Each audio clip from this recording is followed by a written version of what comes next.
Some residents in Vaughan say they are concerned about coyotes in that region, saying the situation is out of control. We have some video to show you. This is from a driveway surveillance camera. It shows a pack of coyotes seeming to fight over something on the ground. At first, there are 3, but at least 5 more join in.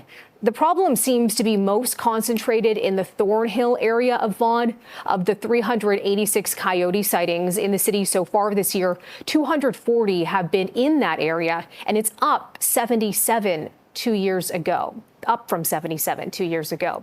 The video that we're showing you now is from a home in the Bathurst and Clark Avenue area. It shows a coyote trying to get a dog that is on a deck in the backyard. The homeowner tells CP24 she's afraid to walk her dog in the area. If she does, she carries pepper spray and a baseball bat. The city of Vaughan has said a coyote strategy that they have had since 2022. It focuses on public education. Well, staff say the program is working even though coyote sightings have increased since then. The local councillor says more needs to be done. With more on this, we're joined by Lesley Sampson, the founding executive director of Coyote Watch Canada, the community education. Lesley, thanks so much for being with us today. Thank you so much, Melissa, for having me. I wonder what your read is on this situation in Vaughan right now.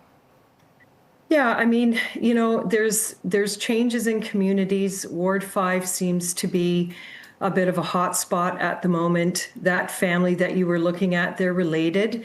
It's mom and dad with pups. And so while the number might be alarming for many, those pups will be leaving, and the mortality rate for coyote pups is pretty high the first year of their life. So when we were doing the field investigations, the officers have been out daily. There's a lot of fruit trees, there's nut trees, there's natural food sources, but we also took note of some major feeding that's taking place. And so it's important that residents really help one another, help the community at large and the city to wildlife proof their property, do a property audit, seal up fencing like you see in the video of the coyote accessing the backyard. Make sure you're doing that walkabout and seal up any openings in your fencing.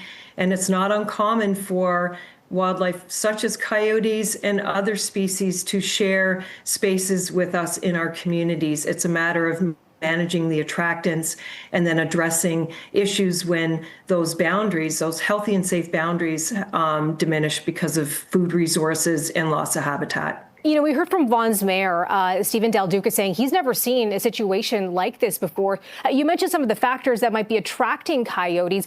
Has the population increased of the animal there? I wonder if there's anything else that you see might be driving this surge in sightings right now. Yeah, so I mean, you know, coyotes are very mobile. There's high fidelity to their home range. So you have a set family living in a location. If there's disruption or loss of habitat, those coyotes then have to find alternative landscape to raise their families. Now that those pups are older, they're going to be foraging out on their own. We don't want them hanging around. And if people are providing food sources, deliberate or unwittingly, those food sources will encourage animals not to move along. And so we ask the public to help do their part, report any feeding that they see, any food items that are in the landscape.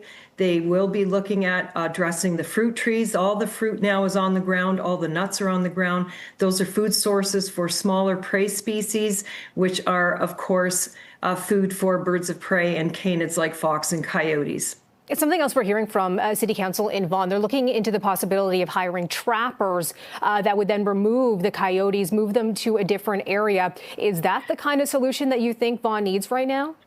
Well, so legally, there's a 1 kilometer distance that animals can be moved.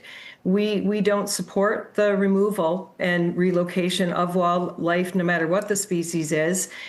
So I think really what needs to be focused on is really mitigating what those attractants are on the ground, working together with council and residents. They're doing such a great job right now at changing some of the food handling processes. And I think, you know, if we don't look at what we're doing as a collective in a community, those same issues are going to come up over and over. And there is a history in happening in Ward 5 where there's a different geography, the landscape's different, there's infrastructure. So we have to look at those environmental factors and conditions and work within the community, the greater community, and help the city by reporting those feeding locations and also any overflowing garbage bins.